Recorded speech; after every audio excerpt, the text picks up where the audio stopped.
Tonight's story is not about ghosts or demons or creatures hiding in the dark. It's about people, real people, the kind who smile at you at work during the day and watch you through your windows at night. On Christmas Eve, a night meant for warmth and miracles, one woman found herself facing something far colder than winter, something wearing masks, standing under her porch light, waiting for her to open the door.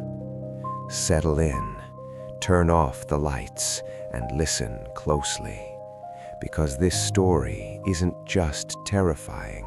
It's a reminder that sometimes the scariest things are the ones that know your name.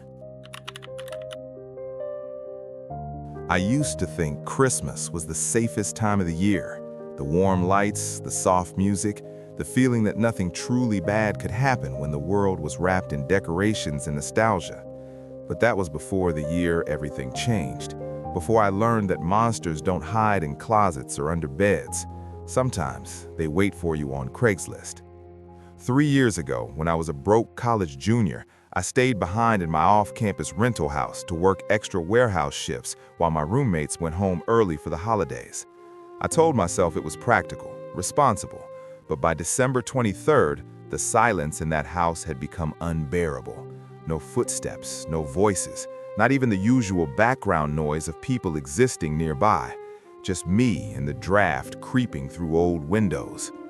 To distract myself from the loneliness, I bought a real Christmas tree, an 8-foot Douglas fir that smelled like nostalgia and childhood. Dragging it into the living room actually made me feel better, until I realized the old plastic tree stand in the basement was cracked straight through the middle. I checked my bank account, $40 to last 3 days. Home Depot wanted $60 for a metal stand, so I opened Craigslist. Most of the listings were junk, but then I found it. Vintage cast iron Christmas tree stand, heavy duty, $15. It looked perfect in the photo, sturdy, old-fashioned, built like a tank. I texted the number right away and got a response almost instantly. Yes, come now.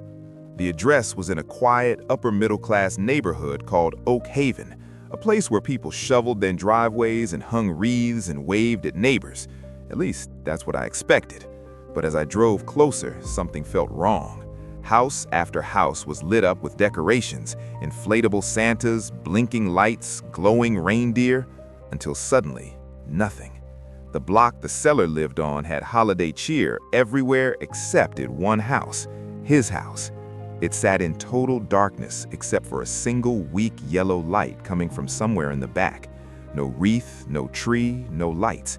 Even the street lamp beside his driveway flickered like it was dying. I parked anyway, convincing myself I was being paranoid, and trudged up his unshoveled driveway. The snow was packed down hard, as if someone walked back and forth but never bothered to clear it. I rang the bell. Nothing. I rang again. Finally, the inner door creaked open, and an older man, 60s maybe, peered at me through the glass storm door. His thick glasses magnified his eyes in a way that made them look bulbous, too wide, too unblinking. His sweater was stained, his expression unreadable. "You here for the stand?" he rasped. I held up the cash. "Yeah, I've got 15 right here." He didn't reach for it. He just looked me up and down, then looked past me toward my car, then back at me. "It's in the basement," he said flatly. "Too heavy to carry up. You'll have to come down." Something inside me tightened, a primal discomfort. I tried to stall.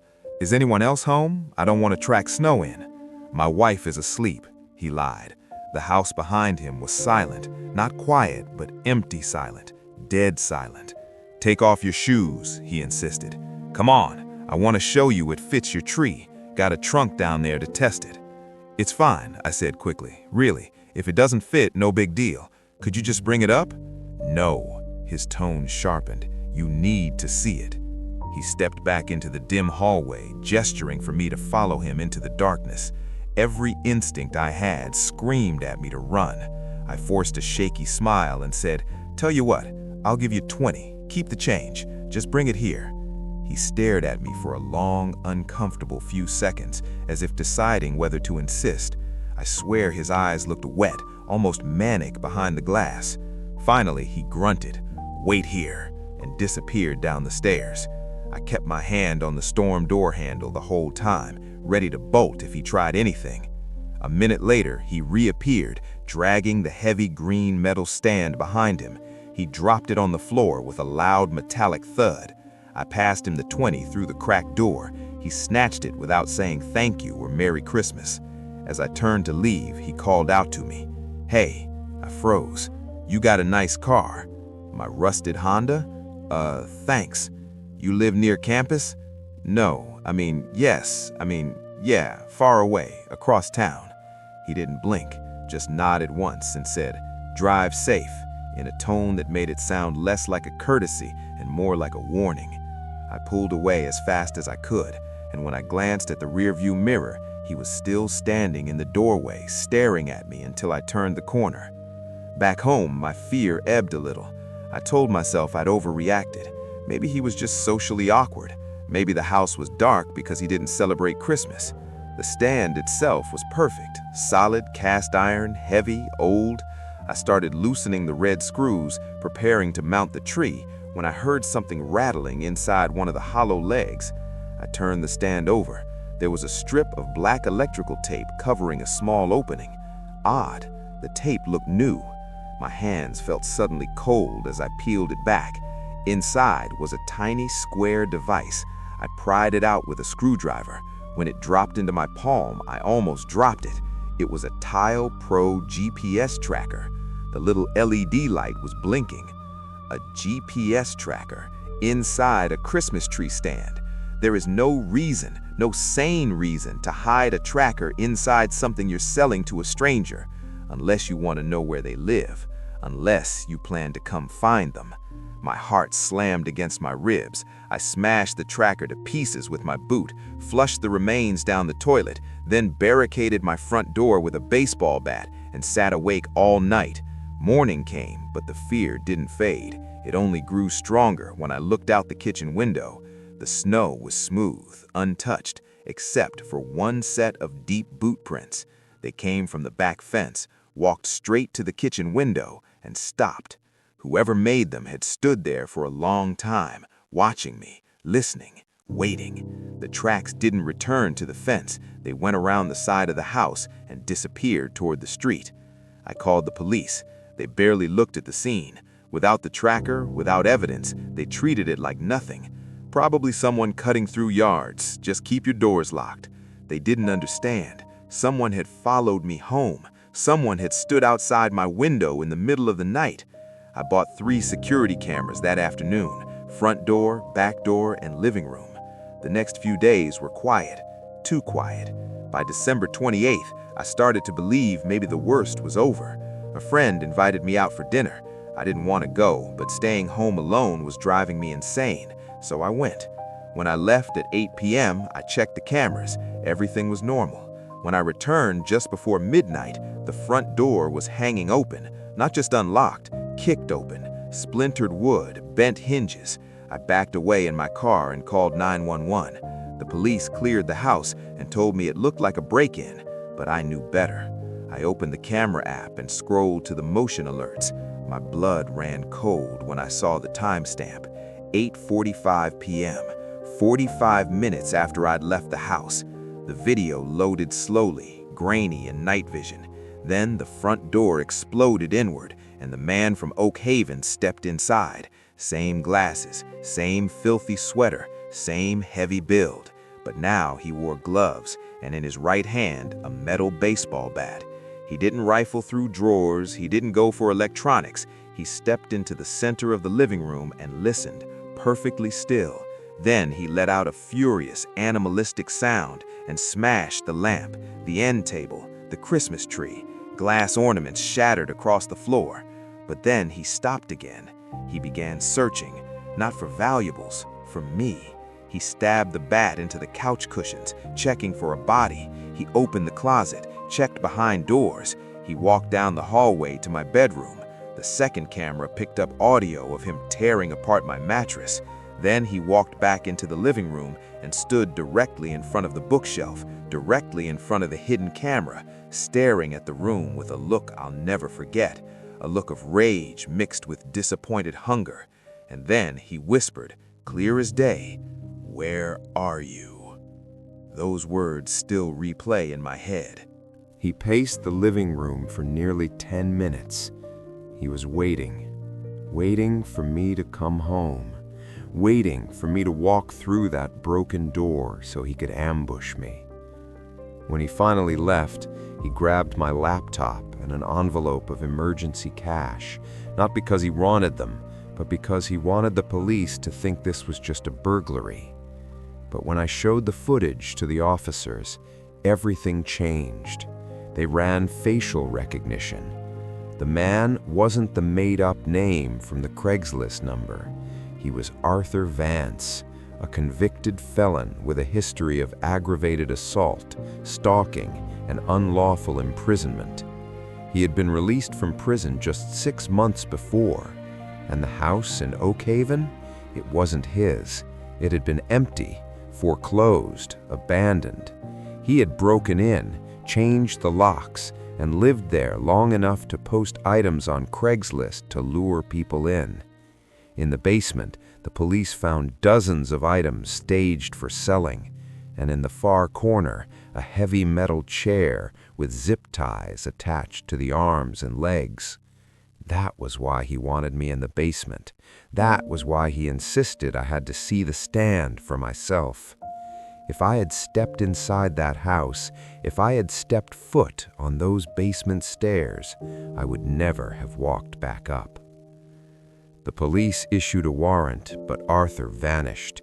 His car was found abandoned in a ravine town over, but he was gone. No footprints, no sightings, nothing. I moved out the next day, dropped out of that college, transferred to a school 3 states away because I couldn't sleep in that town anymore. I still have the video saved on my phone. Sometimes I watch it when I can't sleep. Sometimes I watch him standing in my living room, gripping that bat, whispering, "Where are you?" like he's still calling for me across the distance between us. And I know he's still out there, somewhere. And every Christmas, when I see people buying things from strangers online, I want to scream at them, "Save your money, buy it from a store," because you never know who's waiting for you in the basement. I've worked security jobs for years, and most people have the wrong idea about what that actually means. They think it's action, danger, chases, exciting stuff, but it's not. 99% of the time, it's dead hallways, hums of old lights, the soft echo of your own footsteps, and the kind of silence that makes you question what you're really doing with your life, especially on the graveyard shift, especially around Christmas. Last year, on December 23rd, heading into the early hours of Christmas Eve, I was the only guard on duty at a dying shopping mall, a mall so empty at night it felt like a mausoleum. The owners had cut the security budget so aggressively that the cameras didn't even record anymore. They only streamed live. No footage saved, no rewinding, no evidence if you missed something. You either caught it in the moment or it vanished forever. You'd be surprised how much more terrifying a place becomes when you know nothing you're seeing is being documented, when every shadow could simply disappear without a trace. It was close to 2 a.m. The mall's cleaning crew had finished an hour earlier and left me in the dark, echoing giant of a building.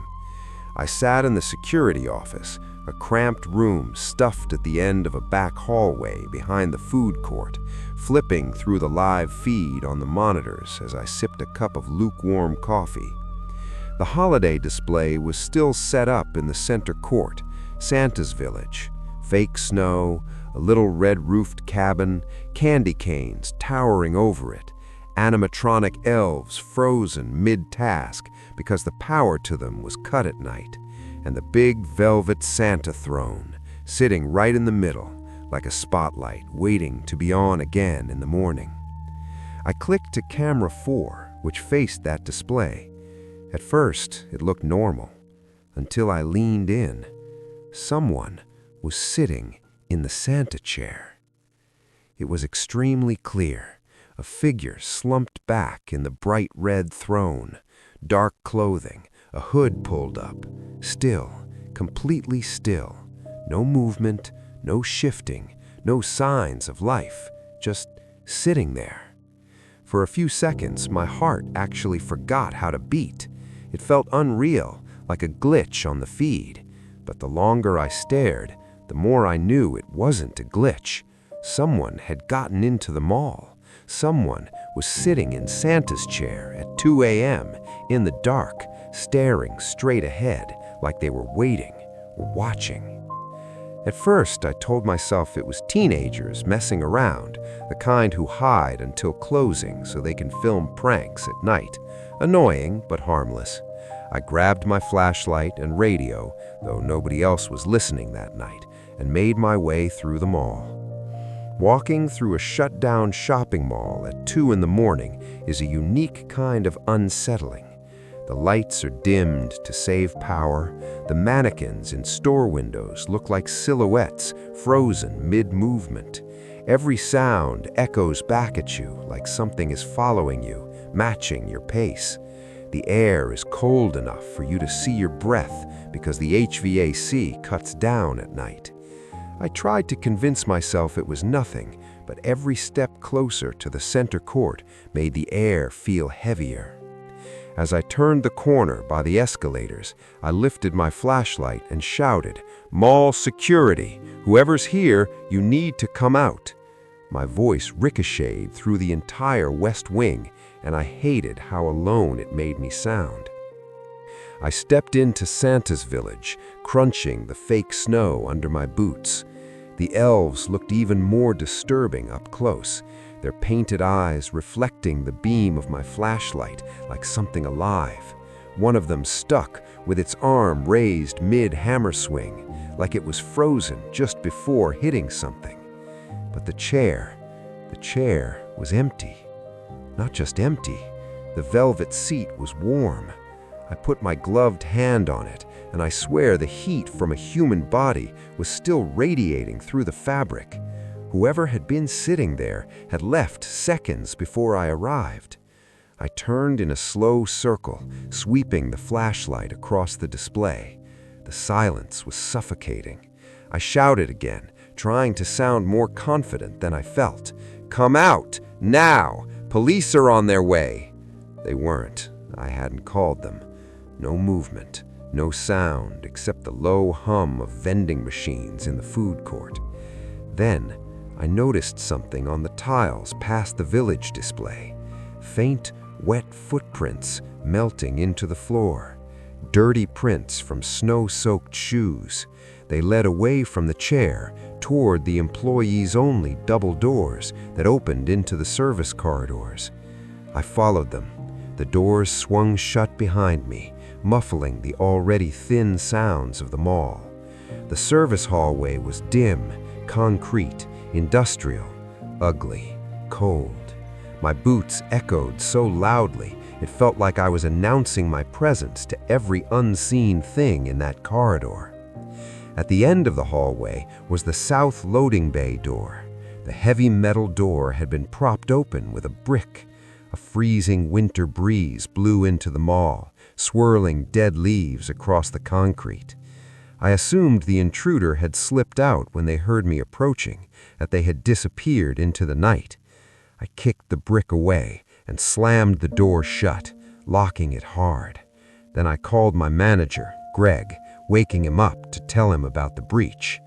He sounded annoyed, like I'd bothered him about a dripping faucet instead of a break-in. "Was anything stolen? Any damage?" he asked. I said no. "Then just write it in the report. It was probably a homeless guy looking for somewhere warm." I wanted to believe that so badly. I checked the rest of the mall, every hallway, every bathroom, every dressing room, every shadow. Nothing. The mall was empty again, silent again. So I sat back in my office and watched the monitors like my life depended on it. Camera 4 stayed empty for the rest of the shift. I convinced myself it was over. But the next day proved how wrong I was. I returned that afternoon to pick up my paycheck, but when I pulled up to the mall, my stomach twisted into a knot. Police cars were everywhere, yellow tape across the main entrance, an ambulance parked near the food court doors, officers escorting confused shoppers out as they shut the building down. I ducked under the tape to find my morning shift replacement, Dave, standing outside with a detective. Dave's face was pale, almost sick-looking. When he saw me, he said, "Michael, man, you need to talk to them." The detective approached me. "You're the night guard?" he asked. "Yeah," I said. "Did something happen?" The detective nodded grimly. "Follow me." Inside the mall, everything felt different. Not empty, not cold, but wrong. They led me to the center court, back to Santa's village. Forensic markers dotted the ground around the Santa throne. Crime scene photographers snapped photos of the fake snow, and just beside the chair was a black body bag. "We found him a few hours ago," the detective said quietly. A janitor noticed a boot sticking under the platform. My blood turned to ice. He crouched down and unzipped the top of the bag a few inches, revealing the face of a homeless man I recognized. I'd seen him near the highway off-ramp holding a cardboard sign. Now he lay dead beneath Santa's chair, blood matted in his beard. "Multiple stab wounds," the detective said quietly. "We found the knife in a trash can near the pretzel stand." My mind struggled to make sense of it. Wait, last night I saw someone sitting in the chair at 2 a.m. The detective looked up sharply. "At 2 a.m.? You're sure?" "Yes, I walked out there. The seat was still warm." The detective's expression darkened. "Son, the coroner says this man was dead since at least midnight, probably earlier." The world fell out from under my feet. If the homeless man had been dead long before midnight, then the figure I saw sitting in the Santa chair at 2 a.m. wasn't him. It couldn't have been him. It was the killer. He had been sitting in that chair, directly above the body hidden beneath the platform, completely still in the dark, while staring into the security camera. He watched me as I watched him, waiting for the moment I would walk out. And when I entered Santa's village, searching behind the props and calling out for him with my flashlight shaking in my hand, he hadn't run out the back door at all. The loading bay had no footprints except mine, and the snow outside was untouched. The killer never left when I thought he did. He only propped the door open with a brick to make me believe he had escaped. In reality, he was still somewhere inside the mall with me, hiding behind the animatronic elves or crouching behind a kiosk, watching me wander around alone in the darkness. He watched me touch the warm chair he had just been sitting in, and he watched me walk out alive purely by chance. The most horrifying part was realizing that the cameras didn't record anything. No footage, no face, no evidence. At some point, maybe during shift change or blending in with early shoppers, he simply walked out of the mall and disappeared without a trace. No one saw him, and no camera captured him. He slipped into the world like smoke. I quit the very next day. Now I work in a toll booth, a small space with bright lights and windows on all sides, where I can see every person who approaches.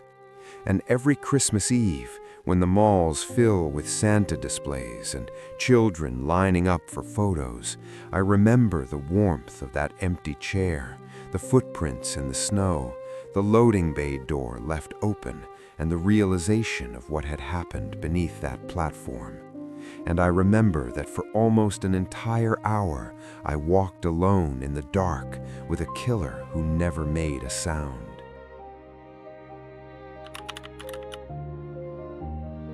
Christmas Eve is supposed to feel safe, warm, predictable. A night wrapped in soft lights, cinnamon scents, quiet streets blanketed in snow. At least that's what Sophie believed, until the year something unspeakable came to her front door. She lived with her husband, Daniel, and their dog Barnaby in a cozy house at the very end of a cul-de-sac, a little blue home tucked against a strip of woods behind the fence. A nice neighborhood, quiet, friendly, the kind of place where people leave homemade cookies at your door and argue about whose holiday lights are the brightest. But on that particular Christmas Eve, Sophie was alone. Daniel was stuck doing an overnight shift at the hospital, and she didn't want to force him to drive the icy roads just to spend a few hours at home before heading back. So she told him he would be fine, that she had Barnaby, that she had the doorbell camera, the back camera, and every light outside on a timer. She wasn't afraid of the dark. She wasn't afraid of being alone. She'd grown up in the countryside. Silence didn't scare her. Until that night. It was just past 10 p.m. The tree lights were glowing softly. A Christmas movie was playing in the background while Sophie wrapped the last few presents. Barnaby lay curled beside her, occasionally lifting his head whenever he heard the wind rattle the window. Everything felt peaceful until the doorbell chimed. She paused. Nobody should have been visiting that late, and certainly not on Christmas Eve. The doorbell camera automatically popped up on her phone, and Sophie nearly dropped it. 3 people stood on her front porch. They wore long, old-fashioned outfits, Victorian-style coats and scarves, like carolers from a Christmas card. Except they weren't singing, they weren't smiling, they weren't holding songbooks.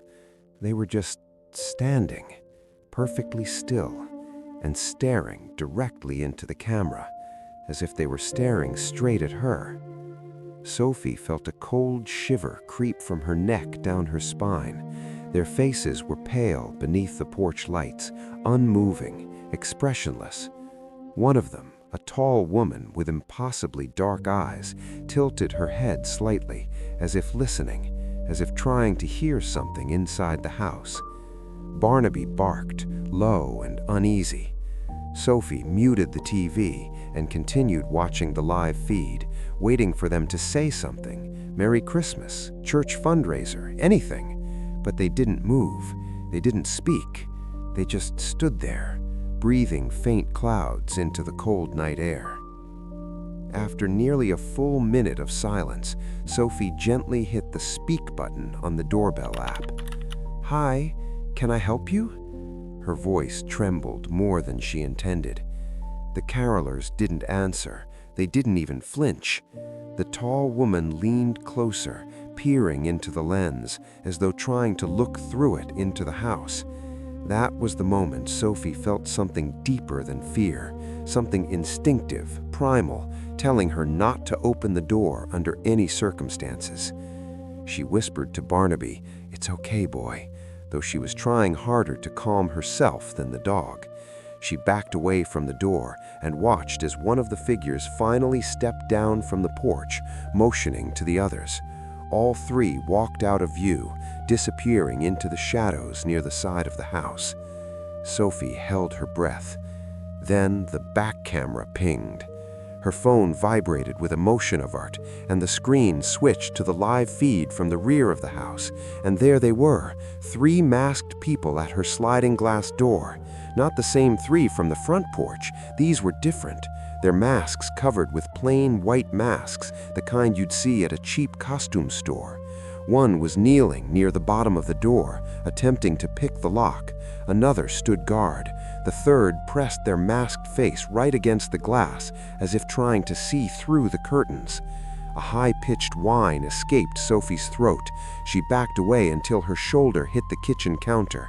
The masked figure kept tapping the glass with a finger, rhythmic, patient, measured. And then a voice slipped through the silence. A man's voice, low, familiar. "Sophie." She nearly dropped the phone. The voice didn't come from the speaker. It came from outside, through the glass, muffled but unmistakable. Barnaby began growling, not barking, growling, deep and guttural, a sound Sophie had never heard from him before.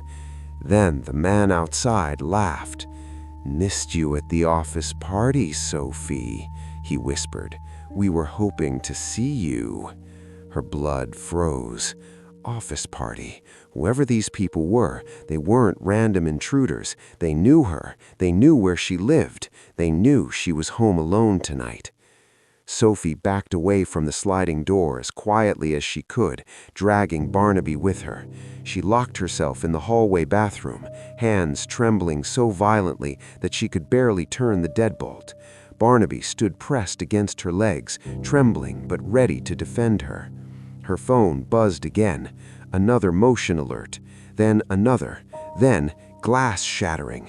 The masked figures had kicked in the sliding door. Sophie slapped a hand over her mouth to keep from screaming. She heard heavy footsteps thudding across the hardwood floor, muffled voices echoing through the hallway, and a chilling whistle, light, casual, like someone wandering through a store aisle. "Sophie," whispered a voice, "come out, it's Christmas." Barnaby launched himself at the bathroom door, barking violently at whoever was approaching. Sophie pulled him back, whispering, "No, boy, stay, stay," but he refused. They both heard footsteps getting closer, slow, deliberate. Someone was dragging something across the wall, fingernails or maybe a knife. Then a male voice right outside the bathroom door. "Open up, Soph. You don't have to be scared." She recognized that voice. Kevin, the IT guy at her office. Awkward, always staring too long, always finding excuses to stop by her desk. She had brushed off his behavior as uncomfortable but harmless. She had no idea he had been watching her, studying her, learning her habits. She squeezed her eyes shut as Kevin jiggled the bathroom doorknob. "Come on, Soph. I told them they'd be excited to see us. Don't be rude," he chuckled. "You remember how I fixed your laptop last month? You didn't even say thank you. We're just getting even." The doorknob rattled harder, then harder, then a loud crack. Kevin started kicking the bottom of the bathroom door. Barnaby lunged, barking and snarling uncontrollably, throwing his full weight against the door to protect Sophie. She clutched his fur, sobbing silently. Every second felt like it would be the last. But then, sirens, not in the distance, close, very close. The intruders panicked, shouting over each other. Sophie heard footsteps pounding across the hallway, heard someone screaming, "Go, go, out the back!" Heard the remaining shards of glass crunch under their boots as they scrambled to escape. Then, police burst into the house. Officers shouted commands, dogs barked, someone tackled a suspect near the living room. Another suspect tried to run through the backyard, but slipped on the icy deck and was dragged down by two officers. Two of them got away into the woods, but two were caught. Sophie stayed locked in the bathroom until an officer escorted her out. Barnaby stayed pressed against her the entire time, tail low but proud, chest heaving from the adrenaline of defending her life. 2 hours later, the truth unfurled like something rotten being peeled open. The masked ringleader was indeed Kevin, the quiet IT guy at her office. He wasn't shy, he wasn't awkward, he was obsessed. Police found a massive shrine to Sophie in his apartment, pictures stolen from her social media, screenshots of her emails, long-range telephoto photos of her getting into her car, a lock of hair taped to a notebook page, and dozens of printed selfies from her private accounts she thought were secure. Kevin had convinced his friends, equally unhinged or equally stupid, that Sophie was secretly wealthy, that breaking into her house would lead to an easy payday. But that wasn't what he wanted. Kevin didn't care about valuables. He had come that night for her. Sophie and Daniel moved out within a month. They sold the house as fast as they could. She couldn't sleep there anymore. She couldn't look at the sliding door without hearing the tapping. She couldn't hear carolers on the radio without picturing those silent figures on her porch, staring into the camera, waiting. The police later told her that if Barnaby hadn't barked, if she hadn't locked herself in the bathroom, Kevin likely would have found her within minutes. That dog saved her life. Still, every December when the lights go up and neighbors start singing carols, Sophie feels herself freeze inside, remembering the voices outside her window that night. "Sophie, missed you at the office party, Sophie." And she knows that even though Kevin is gone, locked away for years to come, the memory of those masked faces at her door will follow her through every Christmas for the rest of her life. If you've made it this far, take a breath. Sophie survived that night, but she will never hear Christmas carols the same way again. And maybe neither will we. Remember, evil doesn't always break in with force. Sometimes it just rings the doorbell and waits. If this story unsettled you, don't forget to like the video, subscribe, and share your own true experiences in the comments. And if you ever have a story you want me to tell, send it to whisperedbox@gmail.com. Until next time, sleep lightly, keep your doors locked, and whatever you do, don't open the door when the carolers go silent.